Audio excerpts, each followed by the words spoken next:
Bonsoir et bienvenue au Wrestling Dog Show, post-show de NXT Gold Rush. Là, un peu à l'avance, vraiment, j'ai des soucis avec la diffusion là-dessus parce que c'était pas sur NXT, c'est sur une autre chaîne. Mais j'ai quand même été capable de voir le show en 90%. Donc là, vraiment, genre, c'est un banger ce qui est arrivé à la fin. Mais for real, il faut que je passe un peu sur tout ce qui est arrivé. Donc là, le show commence avec Jackson Drake qui se bat contre Sean Legacy pour le Evolve Championship. Et vraiment, dude, comme je l'ai dit, moi, à chaque fois que je vois Swipe Right, vraiment, je suis tout le temps genre de leur côté. Vraiment, peu importe ce qui arrive, c'est comme mes BB Boys. Genre mes petits bros. Vraiment, mes little bros. Genre, je les vois puis je suis comme, dude, get it done. Genre, ils ont du potentiel pour aller loin pis tout. Pis c'est ça qui est arrivé. Jackson Drake, dude, il a démoli John Legacy. Genre, il avait l'air d'avoir dominé, puis après, reversal, boum, boum, puis il a réussi à gagner. Vraiment, tu messes pas avec le titre de Jackson Drake. Après ça, on a eu le Speed Championship match. Pis ça, c'était un peu spécial. Parce que c'était la finale, puis là, c'était Zarya contre Fallon Henley, je pense, j'oublie tout le temps son nom à elle. C'est comme celle de Fatal Influence que j'oublie tout le temps son nom. Ça, Fallon Henley. Dude. Vraiment, c'était très beau à voir. En fait, c'était quand même beau à voir, mais c'est con. Parce que, il y a une affaire qui m'a énervé là-dessus. C'est vu que c'était un combat dans le style Speed, du Speed Championship, t'avais, là, vu que c'était la finale, 5 minutes pour pin. Mais vu que, sinon c'était un no contest. Dude, c'est arrivé à 0. Genre, personne n'a pin, personne n'a gagné. Vraiment, c'est arrivé au timer à 0, puis Eva est arrivé, vu qu'on est à New York, puis on est à Gold Rush, on va faire de quoi de spécial. Là, on se met en Send and Dead, pour le premier qui pin gagne. Genre, c'est pas une stipulation genre style normal, d'un match normal.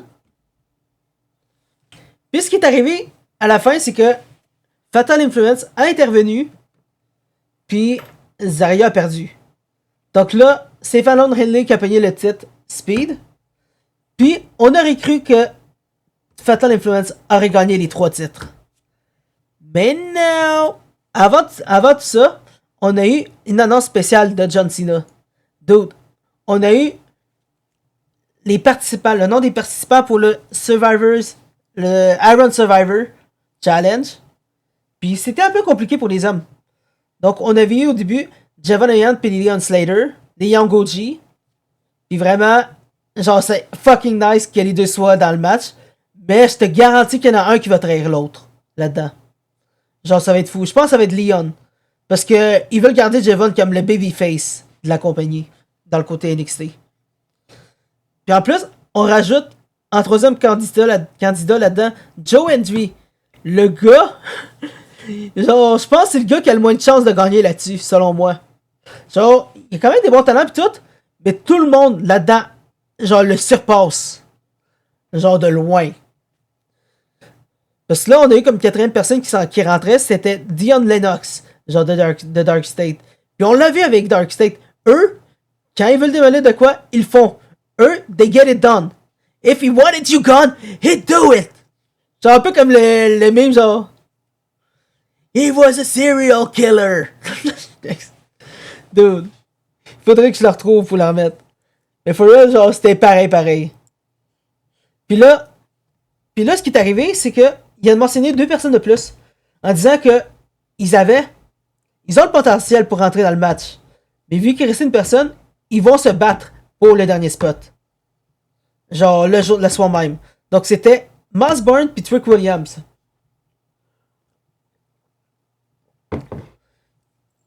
Donc là, il a dit bonne chance à tous les candidats et tout. Et ce match-là était rendu notre main event.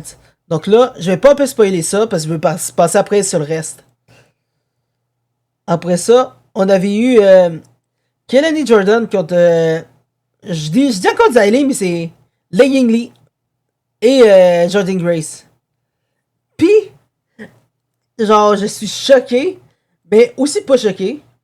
Moi, j'étais comme, s'il y a quelqu'un qui va prendre le titre, ça va probablement être Jordan Grace. Puis elle va faire des alternations entre NXT et TNA. Mais non, le titre est revenu à genre, Léa Lingley, quelque chose comme ça.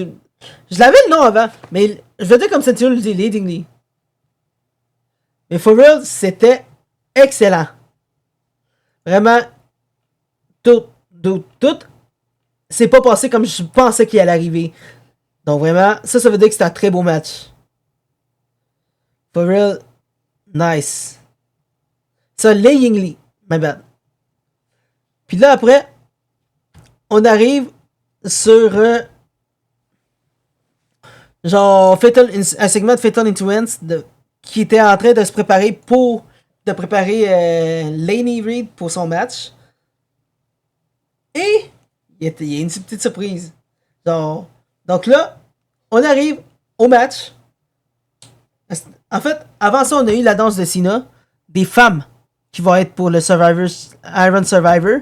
Puis là, il n'y a pas de qualification, tout le monde est là. Donc on a Sol Ruka qui est arrivé en premier. Puis ça, oui, d'autres, elle mérite d'être là-dedans. Son talent, stamina, puis tout. Genre, je te dis, elle va faire fureur. Puis vraiment, je te dis, ça va exploser là-dedans. Deuxième personne qui a été nominée, c'est Lola Vice. Dude, avec ses skills de MMA, tout, vraiment, elle a le talent pour être là. Elle est déjà, genre, presque main eventer ready. Genre, ça m'étonnerait pas qu'éventuellement, on l'amène dans le main roster avec Damian Priest pour un feud avec Aleister Black et Zelina Vega.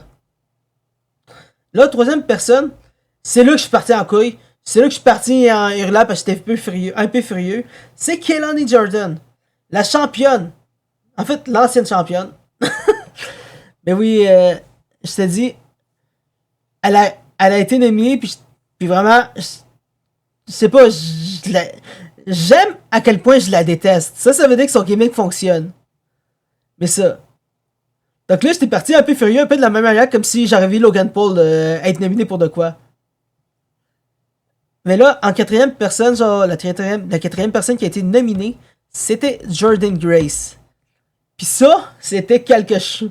Pis ça, vraiment, ça vaut la peine. C'est une force dominante. Parce que là, toutes les forces dominantes qu'on avait avant sont rendues dans le main roster. On a Lash Legend qui est rendu dans le main roster. Puis Nia Jax était là aussi. Donc, tu descends au prochain. C'est Jordan Grace. Puis for real, je te dis, elle a le talent pour être là. Puis là, en plus, dernière personne qui va être là, hey, c'est Kendall Gray, la nouvelle championne. En fait, pourquoi je dis nouvelle championne? La championne Evolve.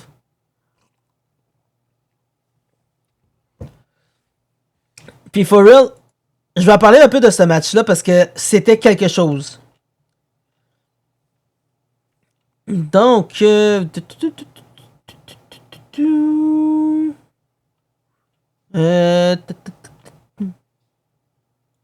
ça. Puis là, on est rendu à ce match-là. Kendall Gray contre Rain Sinclair. Ah non, Kendall Gray avec Rain Sinclair contre Laney Reed. Puis, un peu avant ça, Ava était intervenue pour dire check. Là, vous avez. Fatal Influence a intervenu sur le dernier match pour le titre de Fallon que Fallon a gagné. Ça a intervenu aussi sur le match pour le titre de JC Jane. Là, ce match-là, il va être banni du ring. Qu'est-ce qui est arrivé? Ils sont arrivés dans le ring quand même. Même pas eu de genre d'avertissement, même pas eu personne qui les a jetés. Vraiment, ils ont fait ce qu'elles voulaient. Pis ça, j'ai été un peu fru là-dessus. Mais, Kendall Gray a gagné parce que Charlie Dempsey est revenu. En plus, pour protéger Rain Sinclair. Puis, ce qui est arrivé, c'est que là, avec l'altercation, genre, avec tout ce qui se passait dehors, tout le monde a été éjecté. Puis, genre, puis Laney était au bord de faire de quoi pour de roll-up, mais elle a manqué, puis Kendall a gagné. Donc là, un peu, quand je vois ça, puis tout, puis en plus avec le retour de Charlie Dempsey, ça veut dire qu'il y a des très bonnes chances que là, on a officiellement la Ren QCC, où il y aura une discussion là-dessus la semaine prochaine. Parce que je pense que Ren, genre, avec l'équipe qu'elle a faite, je pense qu'elle peut bâtir une nouvelle faction. Genre, sinon de Ren QCC, ou sinon la modifier. Puis on a des nouveaux talents. Et il manquerait juste des hommes à entraîner en plus. Puis je te dis, ça peut être un banger.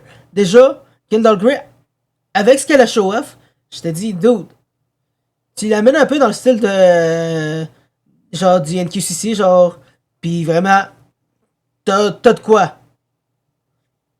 Mais ça, à part de ça, sans hésiter, on passe maintenant au main event. Pis ça, vraiment, c'était quelque chose. C'était, comme je l'ai dit tantôt, Osborne contre Trick Williams. Pis oh my god, que c'était quelque chose. Genre, hey, ça s'est battu d'un bord puis de l'autre sans intervention. Vraiment, c'était clean. Puis, comme je l'ai dit, le gars que je voulais qu'il gagne le plus, Miles Burn, il a gagné, il est dans le match. Je te le dis, c'est un beau contender pour qu'il soit le premier là-dedans, pour qu'il puisse réussir le challenge. Mais juste avant que ça arrive, boum, les lumières sont éteintes, Dark State est arrivé, puis là, on a un scénario pour le main event de la semaine prochaine. Parce que là, tous les participants, genre, du Iron Survivor se sont unis contre l'autre participant avec Dark State. Donc là, t'as Dark State contre les Young Bucks. Les Young Goji, je veux dire, pourquoi je dis les Young Bucks? What the fuck, je me trompe de genre de promotion rendu là. Je veux dire les Young Goji. Genre, les Young Goji, Osborne et Joe Envy. J'en ai oublié un en plus là-dedans. Dude, je commence à avoir une mémoire de poisson. Contre Dion Lennox puis Dark State. Donc vraiment, je te dis, ça va être un banger. Parce que là, en plus Dark State, ils ont fait une promo tantôt en disant que genre, ils vont faire tout pour avoir tous les titres avec eux. Donc vraiment, ça pourrait être de quoi de bon pour l'année prochaine. Mais il faut regarder un oeil sur Dark State parce que vraiment, de la manière qu'ils grossissent, ça m'étonnerait pas qu'ils arrivent éventuellement dans le main roster en train de causer du trouble. Puis qu'ils finissent à gagner leur match en plus là. De la même manière qu'ils ont gagné contre les Hardys. Mais sur ça, vraiment, n'hésitez pas à dire en commentaire ce que vous pensez de ce show-là. N'hésitez pas à vous abonner en plus sur tous nos réseaux sociaux, dont X, X, Insta, YouTube, TikTok, mon Twitch, GG The Killer, mon Insta perso, l'Insta perso de Royal aussi. Vraiment, nous joindre sur Discord aussi. Ça, c'est dans le lien de la description de la vidéo. Même au FPH, tous les réseaux sociaux où ce que vous voyez de Wrestling Dog Show, on est là. On est là pour faire des bangers. On est là pour dire des conneries. Puis interagir avec le monde parce qu'on aime ça. Et sur ça, je vous dis, passez une bonne soirée. On s'en pogne vendredi pour SmackDown. Et si vous regardez le hockey des Canadiens, on est là demain en live. À plus.